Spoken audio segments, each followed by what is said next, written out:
Me acompañan la doctora Agustina Ramos, que es staff del Servicio de Cardiopatías Congénitas del Adulto y de Ultrasonido del Instituto Cardiovascular, y nos va a presentar un caso clínico y analizar las indicaciones de tratamiento de insuficiencia pulmonar.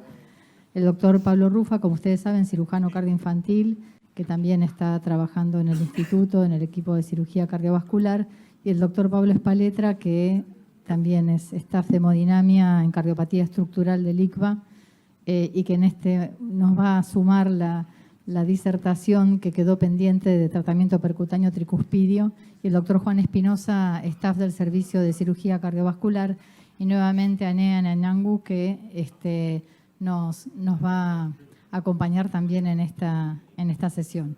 Agustina, entonces, damos comienzo. Bueno, buenas tardes a todos. En esta oportunidad vamos a hablar del tratamiento de la insuficiencia valvular pulmonar. Vamos a presentar un caso clínico. Se trata de una paciente de sexo femenino de 49 años con diagnóstico de tetralogía, bien digo, de Fallot, en su variante Fallot con agenesia de la válvula pulmonar. A modo de recordar, la tetralogía de Fallot es la cardiopatía cianótica más frecuente, cursa con desviación septal anterior del septum conal, CIB subaórtica con desalineamiento entre la pared de la aorta y el septum interventricular, CIB subaórtica con la arteria cabalgando el defecto y, por supuesto, estenosis en el tracto de salida derecho, infundíbulo valvular. En un 3 a un 6%, el Fallot puede cursar con agenesia de la válvula, es decir, con flujo libre entre el ventrículo derecho y la arteria pulmonar, y en esta variante es muy característico la dilatación aneurismática del tronco y ramas pulmonares. Bien, volviendo al caso clínico, nuestra paciente a la edad de 7 años, en 1980, se realiza una cirugía reparadora, la cual lamentablemente no contamos con parte quirúrgico. Cursa con 2 gestaciones, un parto vaginal a 18 años y una cesárea a 20 años sin complicaciones, seguida en otra institución, y es derivada el año pasado a nuestro centro a fin de evaluar el tiempo quirúrgico. Se presenta sintomática, medicada con flecainida por estenosis ventriculares frecuentes, polimorfas, sin evidencia de taquicardia ventricular, y el examen físico, un índice de masa corporal de 17.8, precordio activo, ingurgitación yugular, con colapso parcial, un segundo ruido disminuido, un soplo diastólico regurgitativo y un soplo sistólico eyectivo corto en base. En el electrocardiograma se encontraban ritmo sinusal a 70 latidos por minuto, un eje de QRS en 90 grados, un PR en 200 milisegundos, un QRS estrecho con progresión RS derecha, imagen de bloqueo incompleto de rama derecha. En la radiografía de tórax, la silueta cardíaca se encuentra rotada, con cardiomegalia leve a expensas de cavidades derechas, imagen sugestiva de dilatación de las arterias pulmonares y flujo pulmonar se encontraba conservado. En el ecocardiograma transtorácico vemos un eje largo parasternal izquierdo donde ya llama la atención la dilatación del ventrículo derecho. Comentaré que el ventrículo izquierdo se lo evaluó con diámetros y función conservada. Las válvulas izquierdas no presentaban patologías relevantes y la raíz de aorta se encontraba en tamaño normal. Vemos aquí en el lado izquierdo, bien digo, de la pantalla, el parche de CIB subaórtica, algo calcificado, sin cortocircuitos residuales. En un eje corto a nivel ventricular llama la atención el movimiento normal septal, secundario a la sobrecarga de volumen del gran ventrículo derecho que vemos, y en un eje corto a nivel de grandes vasos ya vemos el tronco y las ramas pulmonares, en especial la rama pulmonar derecha, muy dilatados. Con el Doppler color vemos un flujo reverso o lo sistólico que corresponde a insuficiencia de la válvula pulmonar, una insuficiencia severa. Y también vemos velocidades anterógradas aumentadas con una velocidad máxima en prácticamente 3 metros por segundo y un gradiente pico de 35.4 milímetros de mercurio. En el eje apical de 4 cámaras se evaluó la aurícula derecha con un área de 20 centímetros cuadrados, el ventrículo derecho, dilatado, en basal 40 milímetros, en medial 46 y un largo de 94 milímetros con función sistólica conservada, dando un TAPSE de 23, una fracción de acortamiento por área normal y una velocidad sistólica del anillo tricuspidio del Doppler tisular también normal. Vemos que presenta una insuficiencia tricuspidia leve, estimando un gradiente entre la aurícula derecha y el ventrículo derecho de 42 milímetros de mercurio. Bien, realiza una resonancia en otra institución, la cual nos la trae. En su informe se detalla dilatación de cavidades derechas con volúmenes de fin de diástole del ventrículo derecho indexados de 193 mililitros por metro cuadrado, la fin de sístole 115 mililitros por metro cuadrado y una FEI del 50%, una insuficiencia pulmonar severa, severa dilatación de las ramas pulmonares y con realce tardío en la inserción posterior al septum interventricular, del BD sobre el septum interventricular. En la angiotomografía de tórax, nuevamente se evidencia la severa dilatación del ventrículo derecho con deterioro leve de su función sistólica, dilatación del tronco y de las ramas pulmonares, en especial de la rama pulmonar derecha de 62.3 por 62.4 milímetros, muy tortuosa, y a nivel de la válvula pulmonar se le informa como displásica con cavidad libre a ambos lados. Bien, se realiza en el instituto un cateterismo diagnóstico, el cual vemos la presión media de la aurícula derecha se encuentra elevado, así como vemos presiones elevadas de fin de diástole en las presiones del llenado del ventrículo derecho, un gradiente del BD y la arteria pulmonar en 18 milímetros de mercurio, con cierta hipertensión pulmonar, dado que la presión media de la arteria pulmonar se encontraba en 30 milímetros de mercurio, algún componente izquierdo, dado que la presión de fin de diástole del BI estaba en 17 milímetros de mercurio, y en la angiografía, como claramente se ve, la gran dilatación del tronco y las ramas pulmonares, en especial de la rama pulmonar derecha. Se realizó un test cardiopulmonar que concluye que la captación relativa máxima de oxígeno fue de 24 mililitros minuto kilo, es decir, un 80% del valor predicho, estando la paciente en buena clase funcional, tomando la captación relativa máxima de oxígeno como predictor de hospitalización y muerte a largo plazo. Bien, y es acá cuando nos preguntamos cuándo intervenir la válvula pulmonar, y acabo de advertir que ahí lo puedo ver. Bien, ahora sí. Entonces, sí. Del caso, no sé si a este punto en la presentación del caso alguien quiere hacer algún comentario o preguntar algo. Yo acá tengo micrófono, Amalia, me acerco a donde vos me digas, que sepas que... Bueno, ahí está el doctor Willy Conejeros que nos va a preguntar algo. Si ustedes quieren hacer algún comentario del cateterismo, de estudios, por ahora no. Muy bien. Porque estamos Yo creo que hablar de tricúspide también, así que... No, yo creo que es importante destacar en este paciente que si bien estamos hablando de una tetralogía de Fallot, ¿sí? Estamos hablando de una entidad completamente diferente dentro de las cardiopatías cianóticas, ¿sí? Si bien la tetralogía de Fallot se caracteriza, ¿sí?, por ser la cardiopatía cianótica más frecuente, el Fallot con agenesia es otra entidad completamente diferente. Porque cuando decimos agenesia, lo que no tiene es la válvula pulmonar, o sea, tiene todo el resto de los componentes descritos por Fallot, ¿sí?, pero le falta la válvula pulmonar, ¿sí?, eso genera, ¿sí?, en la vía intrauterina por un cierre prematuro del ductus, es una de las teorías, que se dilatan aneurismáticamente las ramas pulmonares. Entonces acá la dilatación no es consecuencia de la insuficiencia pulmonar, sino que es consecuencia de la enfermedad per se que tiene el paciente, ¿sí?, y que lamentablemente en los 80 no se la entendía como tal y no se corregía y no se intervenía. Entonces hay una reparación que si bien fue adecuada, ¿sí?, porque tiene resabios de la monocúspide, todavía se ve en el eco, pero obviamente no se intervino en las ramas pulmonares. Esta dilatación que se genera durante la embriología, o sea, la embriogénesis y el desarrollo de las ramas pulmonares, genera esta dilatación y genera una especie de catalejos entre las ramas pulmonares que van comprimiendo las ramas de menor calibre, ¿sí? Entonces, todo esto que vemos en la reso y en el eco es consecuencia de algo que ya tenía el paciente, no es que se fueron dilatando más, sino que ya las tiene desde su nacimiento seguramente, ¿no?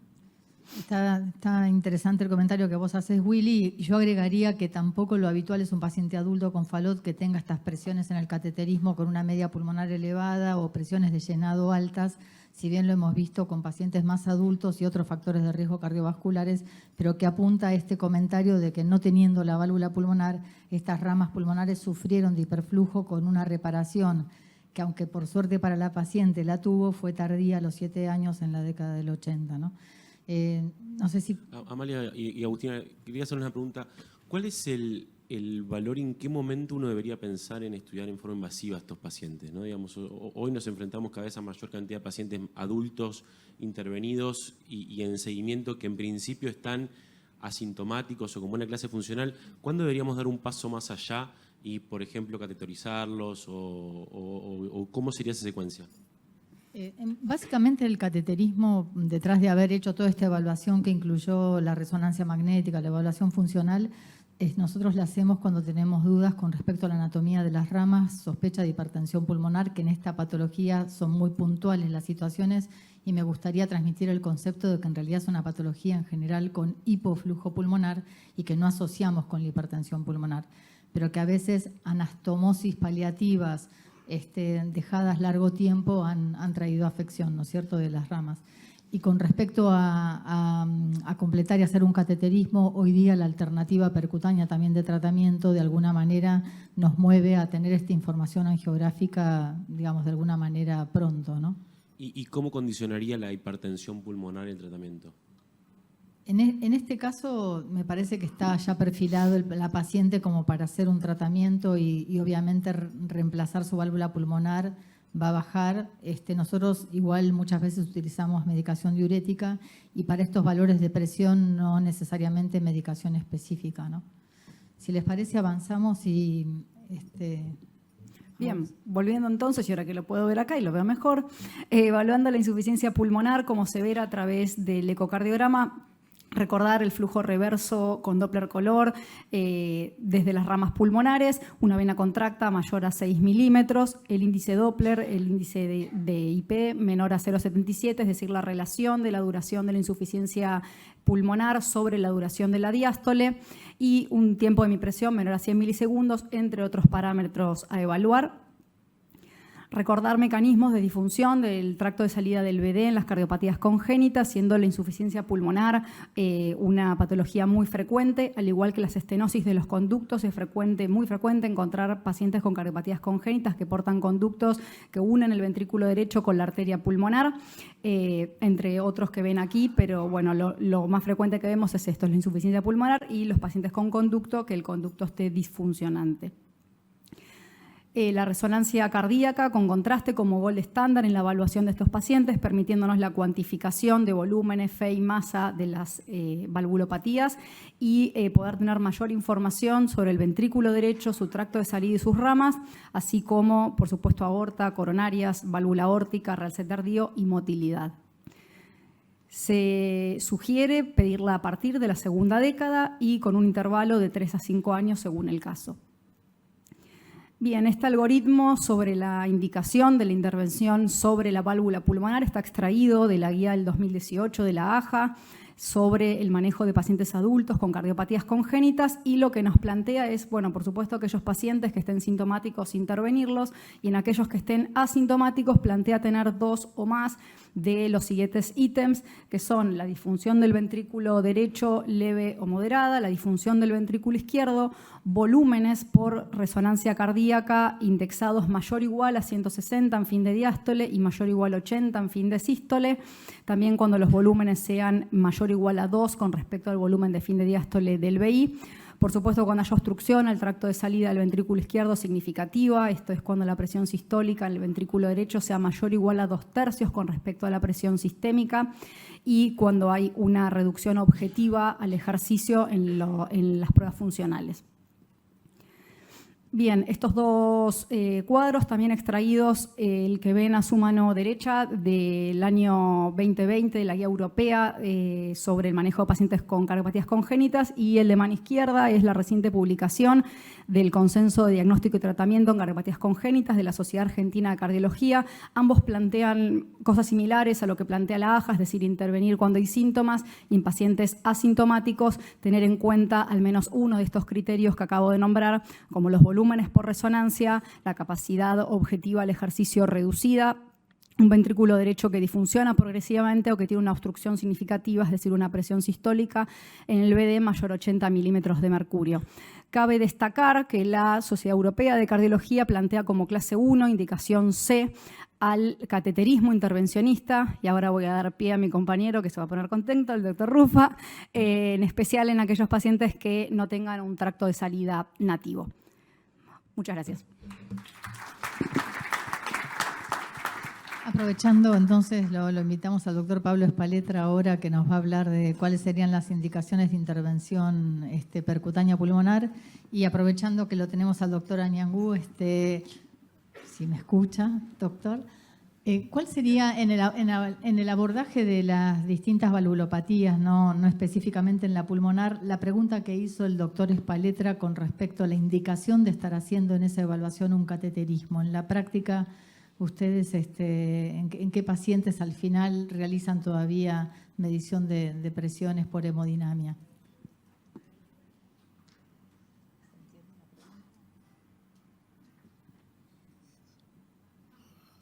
Yeah, that's because I'm thinking. So, for congenital disease. No, in general, in general, for valve yes, disease. Yes. Well, for hemodynamics, if there are patients in whom there's a concern about pulmonary hypertension or low cardiac output, like patients with advanced left or right ventricular dysfunction, we'll do hemodynamics. But other than that, we don't routinely do hemodynamics. In a congenital case, we would. So someone with a previous tetralogy will do a full congenital catheterization and measure all the pressures and also make sure there's no residual shunt. But for adult heart disease, other than... No. Bueno, al final contestó todo, válvulas y congénitos también, así que gracias. Bueno, creo que es parecido a nuestro escenario también, ¿no? Creo que nosotros, por lo menos en el equipo del instituto, priorizamos mucho el estudio invasivo de los pacientes con cardiopatías congénitas. Sin embargo, en los pacientes con cardiopatía estructural del adulto puntualmente no estudiamos hemodinámicamente frecuentemente a los pacientes, excepto que haya alguna condición que nos genere alguna duda diagnóstica o en cuanto a estrategia previa al procedimiento. Bueno, yo les voy a hablar un poquito de insuficiencia pulmonar. Y en primer lugar voy a seguir con el caso clínico que presentó Agustina al principio y decidimos ir por el implante valvular percutáneo en este caso y fue un caso sumamente complejo. Como veían, tenía severa dilatación de ramas pulmonares y del tronco pulmonar, y cuando fuimos a hacer la intervención nos encontramos con que, además de tener severa dilatación de las ramas pulmonares y del tronco de la arteria pulmonar, nos encontramos con que tenía las dos ilíacas obstruidas. Así que no solo tuvimos que poner una válvula, sino además le tuvimos que hacer angioplastia de la vena ilíaca izquierda para poder acceder. Acá ven a la izquierda de ustedes primero las dos imágenes que tienen que ver con la angioplastia que le hicimos previamente, y después la vaina por donde sube la válvula avanzando a través de la vena ilíaca.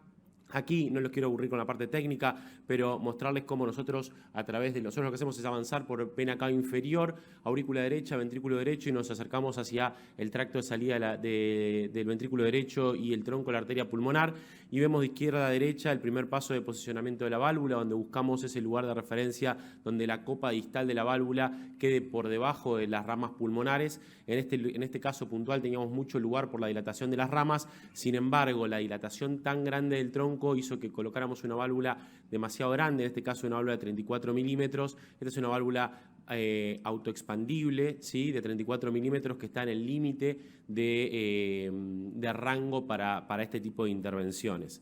En la segunda imagen ven cómo se empieza a abrir esa corona distal y siempre nosotros vamos chequeando con un pigtail la posición y la altura. Si ustedes se fijan, van a ver una marca blanquita que aparece por aquí. Ese es el plano valvular donde se veía ese resabio de la monocúspide que tenía la paciente. Y en la siguiente imagen vemos el posicionamiento final ya con la mitad de la válvula abierta. Esta es una válvula que es recapturable hasta esa posición, por lo tanto seguimos chequeando posiciones y eventualmente podemos recapturar la válvula y reposicionarla. No es infrecuente tener que hacerlo, y en la charla anterior Amalia decía el corazón derecho nos da tiempo, y esto también pasa cuando hacemos las intervenciones. El corazón derecho nos da tiempo a tomar la decisión, y cuando estamos haciendo el implante no es lo mismo. De hecho, es bien distinto hacer un implante pulmonar que un implante aórtico, por ejemplo. En el implante aórtico muchas veces tenemos que correr para poder solventar, por ejemplo, una insuficiencia aórtica que se haya generado luego de una predilatación. Estos pacientes puntualmente, por lo general, no hay que predilatarlos. En algunos casos sí hay que preestentear el área, como les voy a mostrar al final de la charla en algunos otros casos, para generar una zona de anclaje de la válvula, pero lo que sí nos da es mucho tiempo para el posicionamiento y el reposicionamiento de la válvula.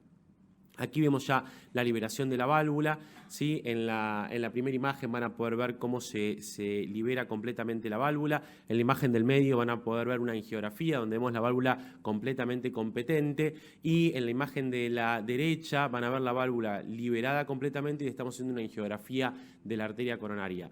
Nosotros esto lo hacemos de manera rutinaria. Aquí no les mostré la evaluación previa en función del tiempo, pero todos estos pacientes, antes de decidir el implante cualquiera de las válvulas percutáneas en posición pulmonar, tenemos que controlar que no exista compresión coronaria con la válvula. Para eso lo que hacemos es insuflar un balón, idealmente no complaciente, en el tracto de salida del ventrículo derecho hacia el tronco de la arteria pulmonar, y corroboramos con una angiografía coronaria que las coronarias estén permeables cuando nosotros los dilatamos. Si bien esto es extremadamente infrecuente que suceda, tenemos que evaluarlo en forma rutinaria en todos los pacientes.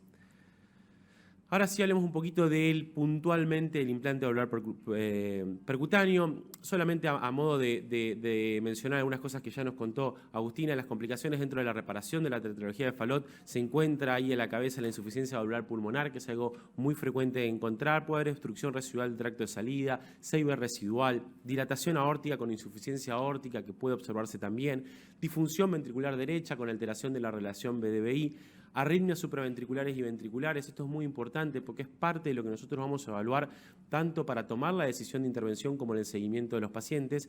Y por último, la endocarditis. Y puntualmente, como les decía, la insuficiencia pulmonar es la principal secuela de estos pacientes. Y a los 5 o 10 años de una cirugía, alrededor del 40-85% de los pacientes tienen insuficiencia pulmonar moderada severa, y a los 30 años el 40% de los pacientes requiere de un reemplazo valvular pulmonar. En el instituto, este es un trabajo que hizo Amalia y presentó en el 2018, donde vimos que de 180 pacientes, 72 eran reintervenciones, ¿sí? Y bueno, la verdad que la experiencia, seguramente Juan nos cuenta un poquito más de esto, pero es muy buena dentro del instituto. Tenemos que tener en cuenta que, como hablábamos anteriormente, tanto en la valvulotroscopía, que también tenemos que hablar de ese compuesto entre el tracto de salida del ventrículo derecho y la válvula pulmonar. Tenemos que entender como ese continuo, que a veces es más fácil cuando lo pensamos en un conducto que conecta el BD con la arteria pulmonar, pero tenemos que pensarlo en todos los casos como este pseudoconducto, como esta unidad que vamos a ir a tratar. Y tener en cuenta que aquí la valvulopatía pulmonar es más significativa, que representa el 30% de las cardiopatías congénitas y que el 50% de estos pacientes requieren reemplazos valvulares pulmonares. Entonces, de vuelta, cuando empezamos en la disfunción valvular, tenemos que pensar en dos cosas puntualmente. Por un lado, la disfunción valvular per se, ¿sí? Que la válvula per se esté disfuncionante. Eso se da puntualmente en los pacientes que tienen, por ejemplo, ampliaciones del tracto de salida del BD con parches, etc. Y por otro lado, lo que puede estar disfuncionando es el conducto, ¿sí? Que esto tiene que ver con qué es lo que se hizo inicialmente, qué tipo de cirugía fue la que recibió el paciente, si fue un conducto o si fue, por ejemplo, una ampliación del parche, una ampliación del tracto. Y aquí podemos tener dos escenarios también, por un lado la estenosis o por otro lado la insuficiencia, incluso el escenario conjunto de estenosis e insuficiencia. Antiguamente nosotros pensábamos que la disfunción valvular tenía como única solución la cirugía, y en el caso de la disfunción de los conductos, recién ahí podíamos pensar en tratamientos percutáneos. Esto tenía que ver con las primeras generaciones de válvulas que tenían tamaños pequeños y necesitábamos de un área, de una estructura que no sea demasiado grande y que tenga continencia para alojar las válvulas. Hoy en día, tanto las disfunciones valvulares pueden tratarse con tratamiento percutáneo, como frecuentemente los conductos pueden ser explantados y tratados con cirugía. Ahora bien, ¿cuándo tenemos que intervenir una válvula pulmonar? En principio tenemos que pensar en válvulas que tienen ya sea estenosis o insuficiencia severa, y en primer lugar pensar en pacientes que están sintomáticos o no. Si el paciente está sintomático, aquí ya es más fácil y tendríamos que pensar más allá del gradiente entre la relación entre la presión sistólica del BD y del BI, o los gradientes que posea. Si el paciente tiene valvulopatía severa y además está sintomático, uno debería pensar en la intervención. Los que son más difíciles son los asintomáticos, como charlábamos previamente. Volvemos a tener el ventrículo derecho en el medio y nuestra gran pregunta es ¿qué y cómo interpretamos el ventrículo derecho?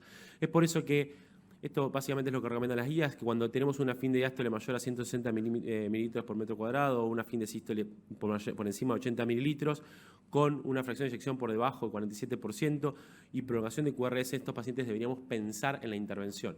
Y otra cosa que deberíamos pensar en la intervención es la presencia de arritmia auricular o ventricular en estos pacientes. En estos casos deberíamos de vuelta pensar en intervenir a los pacientes. Y la siguiente pregunta que nos hacemos acá es cómo intervenir a estos pacientes. Básicamente, como dije previamente, tenemos dos estrategias, la cirugía o el reemplazo percutáneo. En este caso, yo sesgadamente voy a defender un poco el reemplazo percutáneo. En este trabajo que comparó la función valvular pulmonar per se y la del ventrículo derecho luego de un reemplazo percutáneo o quirúrgico, lo que se observó fue que los pacientes tuvieron una significativa menor tasa de obstrucción del tracto moderada severa del tracto salida del ventrículo derecho, menor gradiente pico transvalvular, menor tasa de insuficiencia pulmonar y menor combinación de cualquiera de ellos. ¿Sí? Estos pacientes, podríamos decir que el procedimiento, si bien son poquitos pacientes, fue al menos tan efectivo como la cirugía en ellos. Hoy tenemos disponibles varias prótesis. La pionera de todo esto fue la válvula Melody, es la válvula que se diseñó inicialmente para conductos, seguida de la válvula, después les voy a mostrar algunos beneficios de cada uno, seguido por la válvula, la Edwards, ¿sí?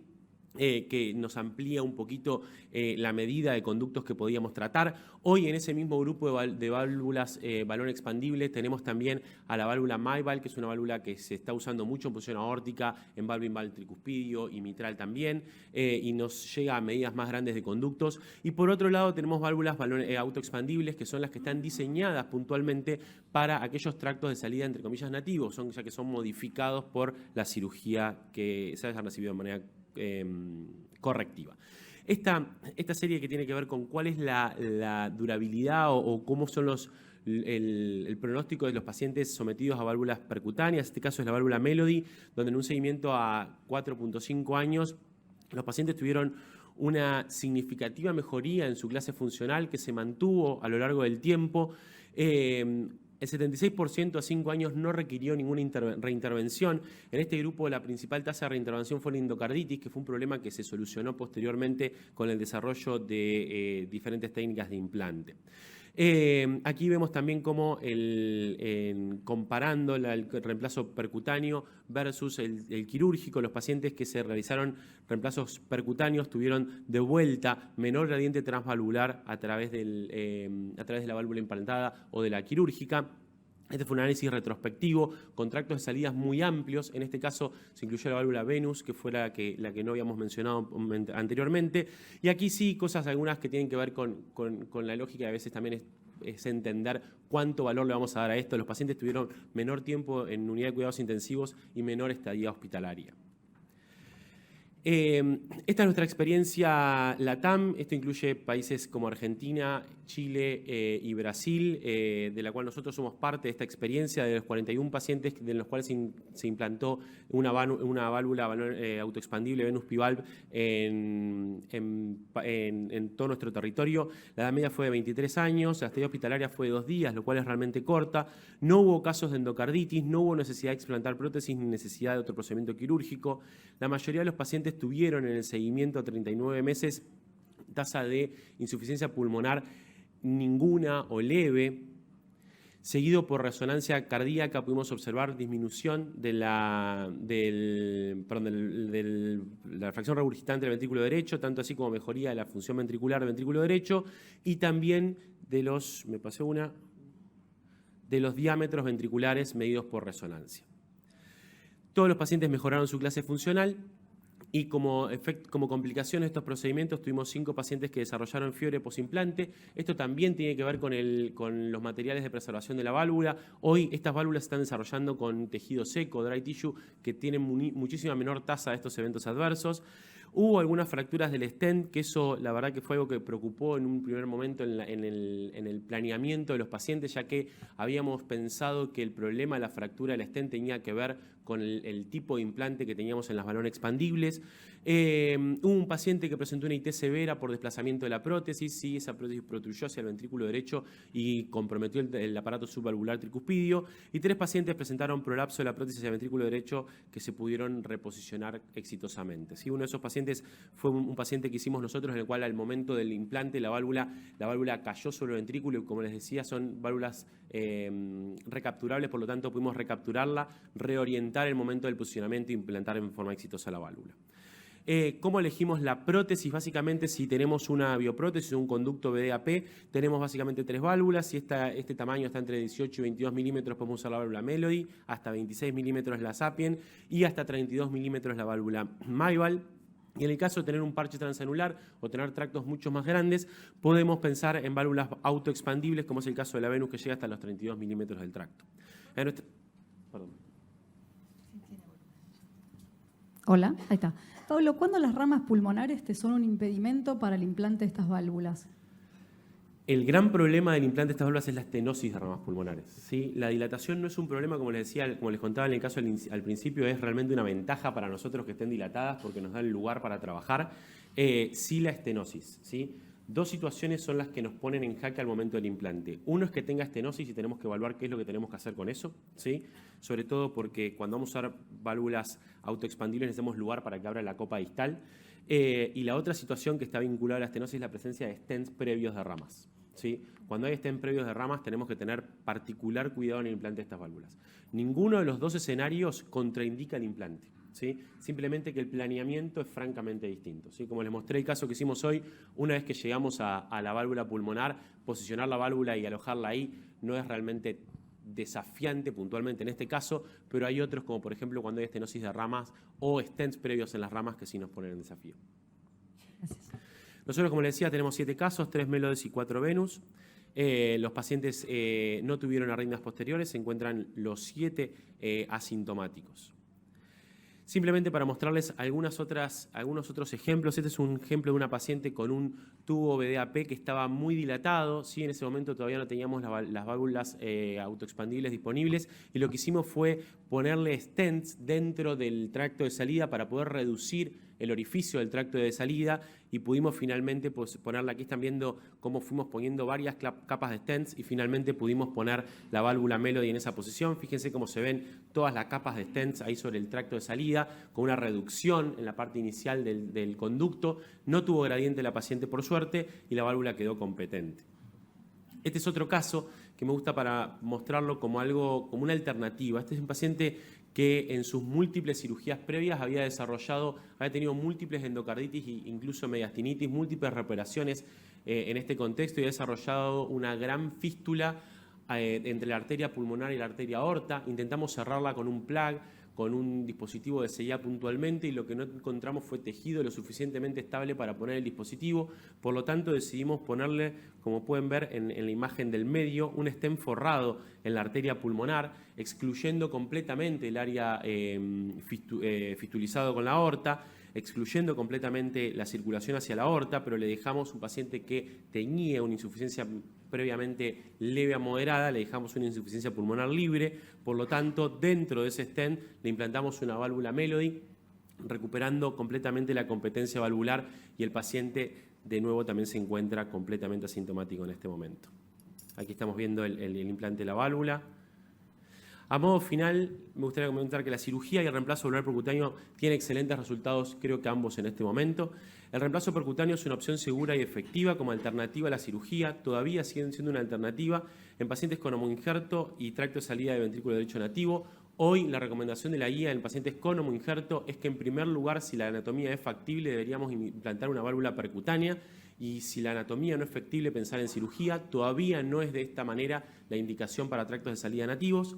Y el seguimiento estrecho con la evaluación multidisciplinaria individualizada de estos pacientes en cardiopatías congénitas es realmente importante. Creo que es muy importante tener esta capacidad de discusión. Nosotros, liderados por Amalia, frecuentemente discutimos con los cirujanos, con los imagenólogos, con los cardiólogos clínicos, cómo intervenir a estos pacientes.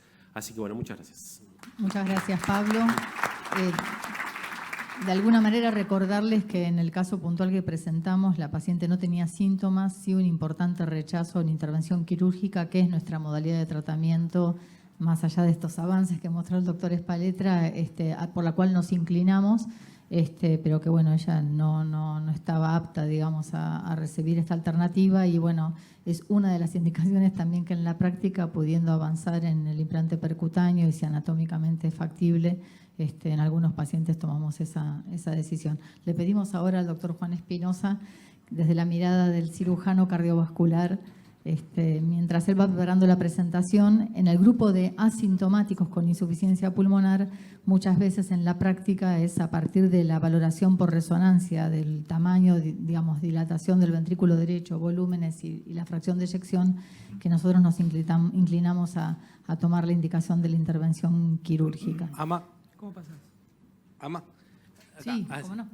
Agustina, Amalia, ¿cómo, o sea, estamos hablando todo el tiempo acerca de la intervención precoz, pero acá hay un elemento extra en la pulmonar que es el riesgo de intervención acumulados. Estos pacientes generalmente son jóvenes, ya tienen enfermedades, intervenciones previas y por ahí ser muy precoz me quita tiempo, o sea, me genera que en el futuro tenga más intervenciones. ¿Cómo juega eso en el momento de la decisión del timing quirúrgico y en la decisión del tipo de si es cirugía o es percutáneo? Sí, con respecto al riesgo acumulativo, con respecto al paso del tiempo o al paso de acumulación de intervenciones, obviamente que una resternotomía nuevamente no es lo mismo que poder ofrecerle, en el caso que se pueda, una válvula percutánea, con lo cual acá el trabajo del hemodinamista es fundamental para evaluar el tracto de salida y ver si es posible, ramos pulmonares y demás, para ver si es posible el implante percutáneo. Nuevamente, como hablaron en tricúspide, el ventrículo derecho es mucho más noble y soporta durante mucho más tiempo la sobrecarga volumétrica, y a medida que fue pasando el tiempo, los puntos de corte de volúmenes del ventrículo derecho indexado se fueron corriendo, ahora están en 160 fin de diástole y 80 o más fin de sístole. Y también algo que conversamos con Amalia días atrás a raíz de varios pacientes, es que habitualmente acostumbrados a la cardiología infantil, por lo menos de la cual yo vengo, siempre cuando se cumplen ciertos volúmenes o parámetros intervenimos, y en adultos hemos visto que a veces los dejamos esperar y ver si hay aparición de síntomas o cómo se comporta el ventrículo derecho, y los resultados también son buenos. A veces el ventrículo derecho no vuelve o no remodela lo que esperamos, lo mismo que su función, pero sacamos la sobrecarga volumétrica. Sí, un comentario para Martín. Nosotros habitualmente, los pacientes están lamentablemente destinados a tener múltiples reintervenciones, sobre todo los pacientes neonatos. Cuando operamos pacientes neonatos, hemos ido desarrollando, primero tratando de sostener el anillo pulmonar, tratar de no abrirlo, hacer un montón de cosas. Hay un volumen, hay un tamaño determinado donde uno va aguantando a ese ventrículo derecho ciertas presiones, 75% de la sistémica. Siempre tenemos ciertos parámetros para que ese paciente llegue la mayor cantidad de tiempo posible, para que, si ustedes están viendo un paciente que tiene una cirugía nada más, está bien operado, digamos. Si llega con 170, 165 a una intervención por hemodinamia, por cirugía, por lo que sea, y ha sido operado en una etapa infante, es un muy buen resultado, ¿no? Nosotros tenemos pacientes y hemos desarrollado técnicas. Antes se abría todo con el concepto de que el ventrículo derecho aguantaba todo, se hacía grandes parches transanulares y todo lo demás, entonces el paciente quedaba con insuficiencia pulmonar masiva y teníamos grandes complicaciones en pacientes mucho más grandes, ¿sí? Ahora, nosotros, por ejemplo, un paciente neonato que necesita parche transanular, el tamaño del parche es más chico, el tipo de resección que se hace es más chico, entonces uno va priorizando que esa cantidad de cirugías en toda su etapa de la vida sea la menor cantidad posible, pero lamentablemente son pacientes que van a quedar con múltiples reintervenciones. Aprovechando de nuevo al doctor Añangú, una pregunta, doctor. En el contexto de que esta gente es joven y estamos discutiendo poner una prótesis que en principio sea biológica, ¿cuál es la experiencia de ustedes en el seguimiento de prótesis en el corazón derecho y la necesidad de reintervenciones en la evolución? ¿Qué porcentaje de estos pacientes requieren reintervención? I think, as you said, we have to always assume the patient will get a reintervention. So I think with any procedure, we have to be planning for the next one. So it's like when you were putting all those stents, one stent, another.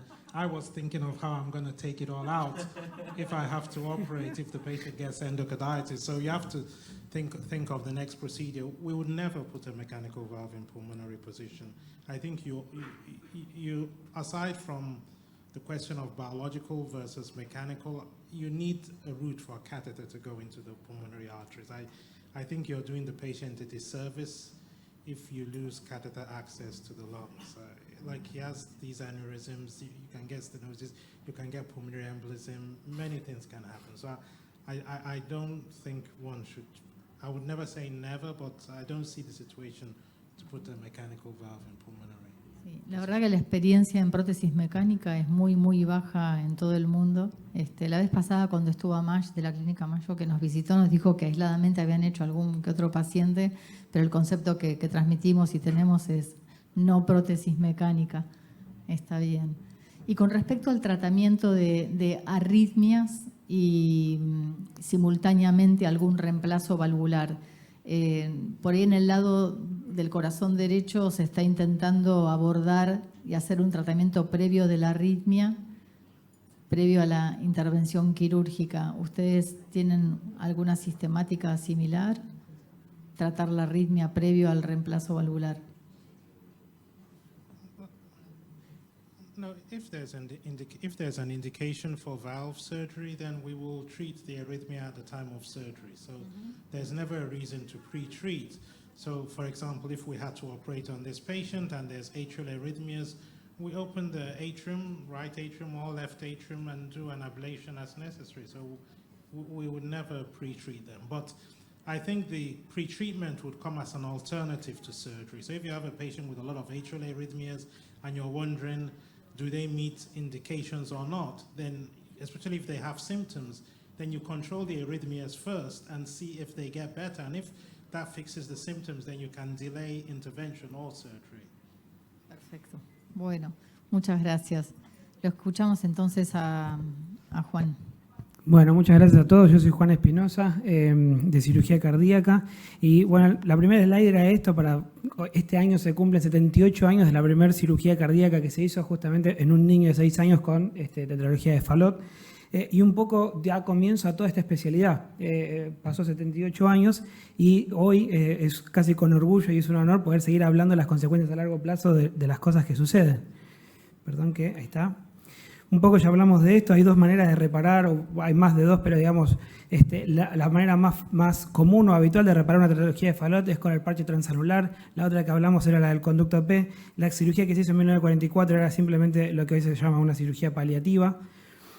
Y también algo se tocó del tema de prótesis mecánicas, y estamos hablando de gente joven, y acá acabamos de decir con el profesor de Nueva York y nosotros mismos, jamás pensar en una válvula mecánica en posición pulmonar, pero estamos hablando de gente de 20 años, ¿no es cierto?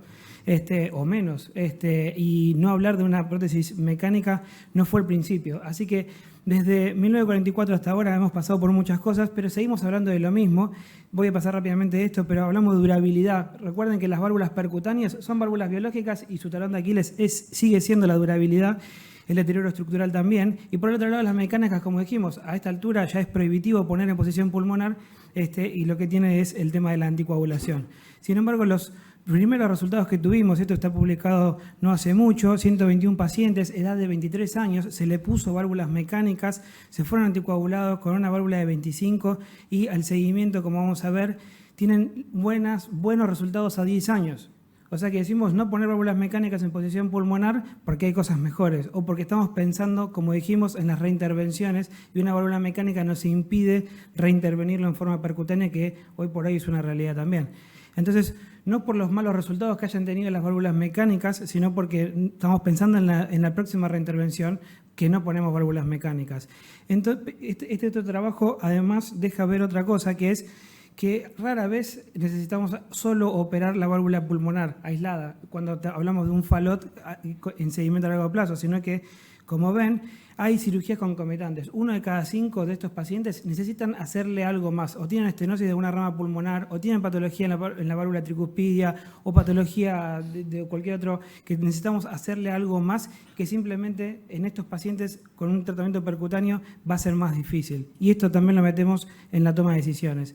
Es un trabajo solo de válvulas biológicas puestas en una edad promedio de 18 años, 600 pacientes, esto es del hospital de Boston, de chicos, y vemos, como dijimos, cuál es el talón de Aquiles de estas válvulas biológicas, y recordemos que las válvulas percutáneas son biológicas. ¿Cuál es el talón de Aquiles? La reintervención. Van a necesitar reintervenirse porque se van a deteriorar, van a aumentar los gradientes. Este es un trabajo publicado hace un par de años también, en donde tratan de ver cuál es el mejor tratamiento, ¿no? Poner una válvula percutánea o cirugía, y lo que está claro es que en el espectro de toda esta patología la cirugía sigue siendo el gold standard, por los buenos resultados que tiene, incluso con la peor de todas las prótesis, que es la mecánica. Entonces, ¿cuál es el otro beneficio? Más allá de que tenemos baja mortalidad, porque sabemos que estamos operando en gente joven, tenemos baja mortalidad, pero ¿hay algún otro beneficio?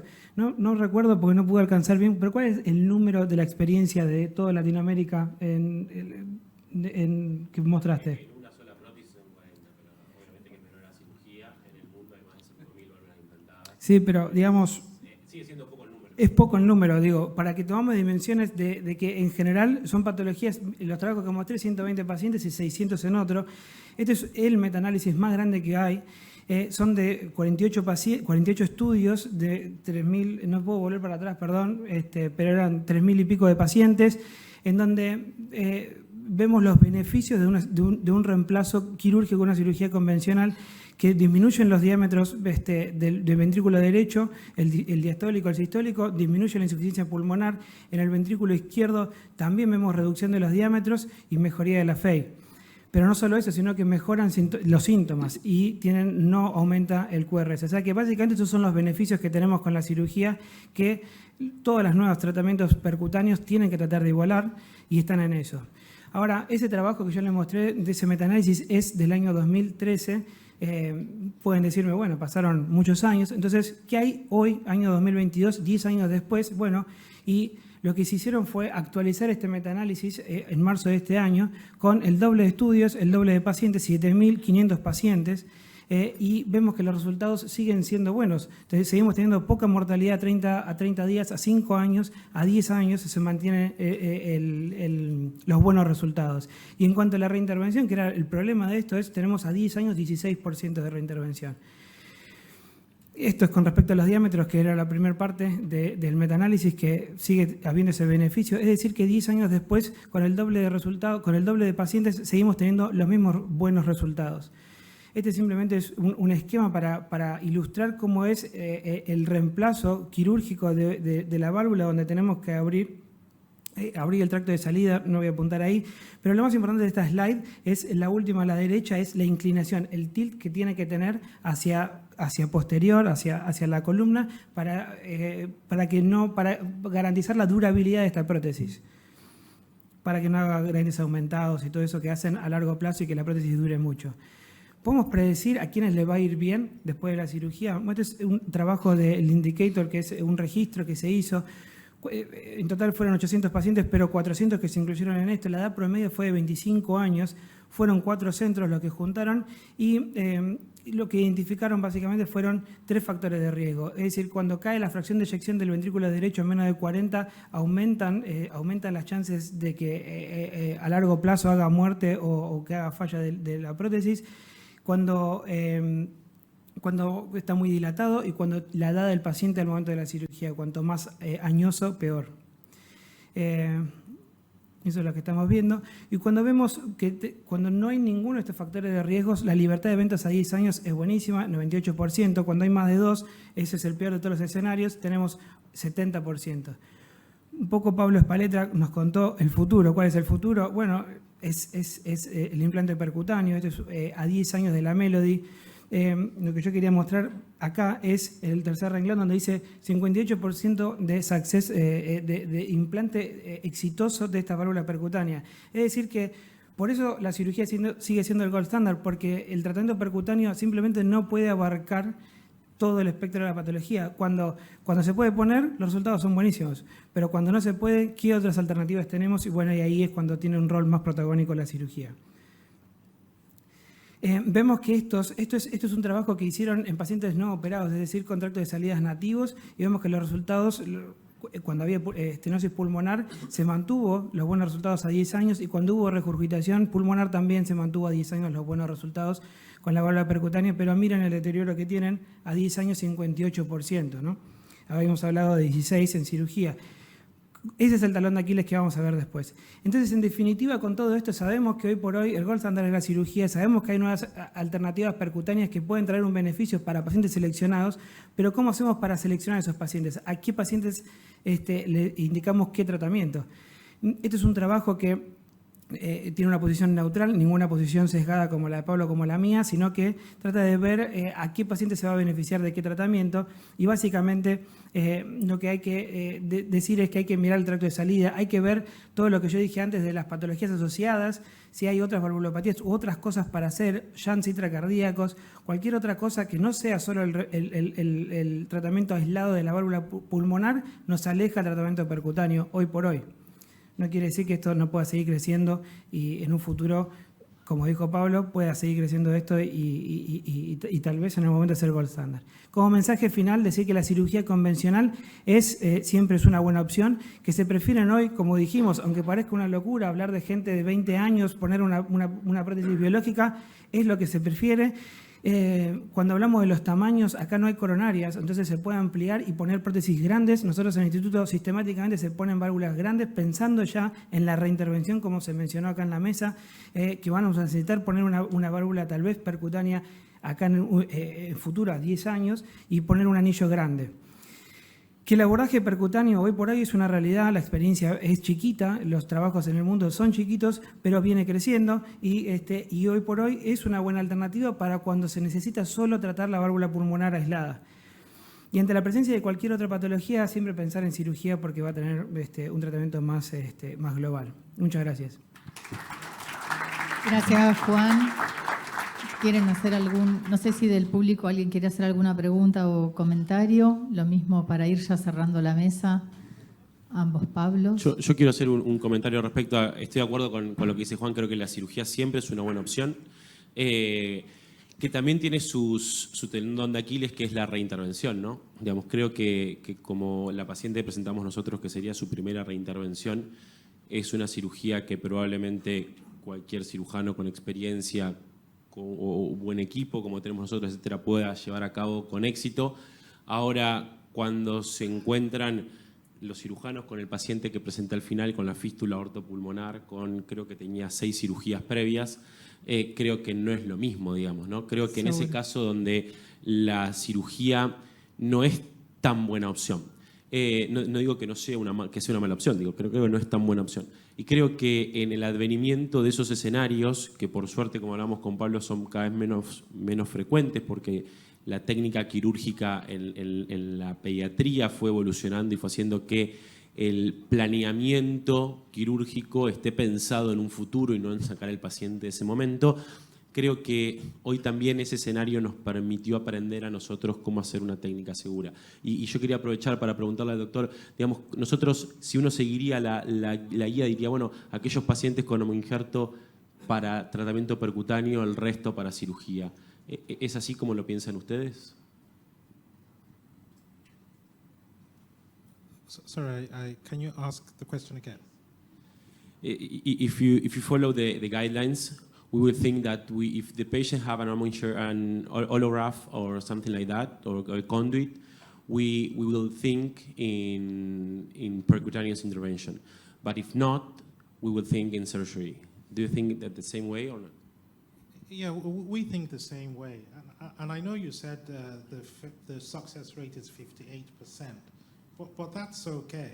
There's nothing wrong with that. Like, if you take a patient to the lab and you attempt and you fail, the patient doesn't lose any ground. It's very different from a lot of other interventions. So we will still do that first. And then if you can get a valve in, fine. If you can't, then we'll operate. The surgery itself is relatively straightforward compared to other surgeries we do as heart surgeries. It's relatively safe. Everything is in front of you. You literally don't have to dissect anything because the pulmonary artery is underneath the sternum. You could cannulate peripherally if you don't want the aorta. You don't need to clamp. Most patients will survive. They'll generally do well. But I think if you can push the surgery further away with a percutaneous procedure, that's our choice. So we will always, unless there's something concomitant to do, we will have intervention try first to place a valve. And if it's the 40% that, for whatever reason, is not successful, then we'll operate. Creo que sumando ese comentario, creo que parte de ese porcentaje de pacientes en los cuales el implante no es exitoso, muchos hoy los podemos, primero que hoy tenemos muchas otras alternativas de válvulas, por ejemplo en Estados Unidos no es viable poner una MyValve, por ejemplo, solamente la prótesis disponible es la Melody y requieren autorización para poner Sapien. Por lo tanto, creo que ahí se amplía un poco el espectro de ese porcentaje y creo que con la evaluación previa que hoy hacemos de los pacientes son un poco los pacientes que fallamos en la intervención. Sí hay muchos pacientes que quedan descartados por anatomía, eso estoy de acuerdo, creo que todavía falta mucho por evolucionar en lo que es tratamiento percutáneo pulmonar. Bárbaro, bueno, muchas gracias. Me parece que vamos a ir dando el cierre y probablemente interpretando que todo este recorrido que hicimos en las diferentes válvulas nos ha puesto en el escenario a que vean cómo trabajamos en equipo, que cada uno defiende, digamos, su parte, pero que siempre se enriquece esta discusión de que participamos desde diferentes áreas. Así que, bueno, Flor, agradecerles que estuvieron hasta último momento, los que aguantaron todo el día. Para nosotros fue de gran aprendizaje. Estuvimos muy contentos con nuestros invitados. Creo que todos aprendimos y bueno, los esperamos para futuras reuniones de válvulas, contar con su presencia. Gracias.